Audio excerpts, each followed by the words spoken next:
হয়ে গেছে, তাই কোনো রকমে একটি বাঁশের সাঁকো তৈরি করে জনগণ পারাপার হচ্ছেন।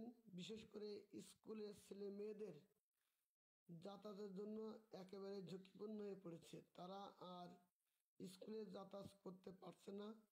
সেটা হয়তো আপনাদেরকে দেখাচ্ছি, আপনারা হয়তো বুঝতে পারছেন। খুব দয়নীয় অবস্থার মধ্যে পড়ে আছে। অবিলম্বে, অতি সত্ত্বে, অতি দ্রুত যেন জনগণের ভোগান্তি লাঘব হয়, সেই বিষয়টি কর্তৃপক্ষকে দৃষ্টি আকর্ষণ করা যাচ্ছে।